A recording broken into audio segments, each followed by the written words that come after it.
వెళ్ళొస్తాను. షార్ మీ date of birth concern అయిపోయింది షార్. తెలుసు సార్, అందరూ బాధపడుతున్నారని సరదాగా అలా అన్నాను సార్. మీ బర్త్ కన్ఫర్మ్ అయిపోయింది సార్.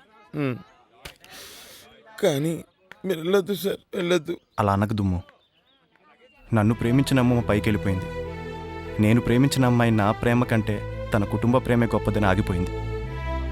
ఇప్పుడు ప్రేమ తానే గొప్ప అని నిరూపించుకుంది. ఇన్నాళ్ళు నేను ప్రేమ పేరుతో నాటకం ఆడాననుకున్నాను. కానీ ప్రేమే నా జీవితంతో ఇంతలా నాటకం ఆడుతుందని ఈరోజు తెలుసుకున్నాను. ఓ మనిషి ఏం తీసుకున్నాడనే దానికంటే ఏమిచ్చాడనే దానితోనే మనిషి విలువ పెరుగుతుందని తెలుసుకున్నాను. చెడిపోయిన స్నేహాలు కలుపుకోవడానికి, అయిన గాయాలు మానుకోవడానికి నేను అన్న మాట వదిలేసి మనం అని అనుకుంటే ఇంతమంది నా కోసం కలిసి వస్తారని చూస్తున్నాను. అందుకే ఆ నేను నీ అస్థికలతో పాటు గోదాట్లో వదిలేశాను. నడిచేసే వల్ల మీ మధ్య ఉండలేక వెళ్ళిపోతున్నాను తాతయ్య. అరే తాత, ఏడుస్తావేంటి? నవ్వు. నా కోసం పద్యం పాడవా? పాడలేనురా. ఆఖరిసారిగా అడుగుతున్నాను, ఒక్కటి. తల్లి లేదంటారు, శివుడికి తల్లి లేదంటారు. తల్లుంటే జడలట్లు కట్టనిచ్చేనా? తల్లుంటే పులితోలు చుట్టనిచ్చేనా? తల్లుంటే విభూతి రాయనిచ్చేనా? తల్లుంటే శ్మశానాల తిరగనిచ్చేనా? తల్లి లేదంటారు, శివుడికి తల్లి లేదంటారు.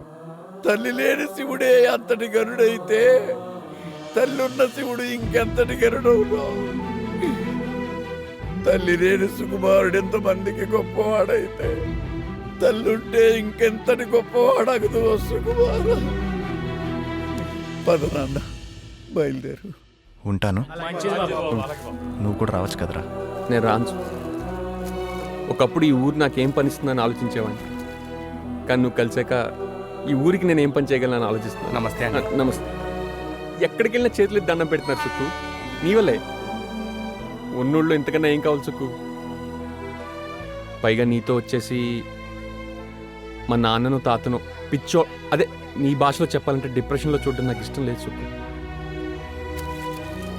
ప్రామిస్? Foreign promise.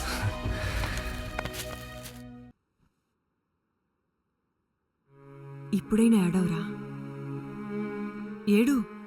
నువ్వేగా చెప్పావు పిన్ని, ఈ ప్రపంచం అద్దం లాంటిదని.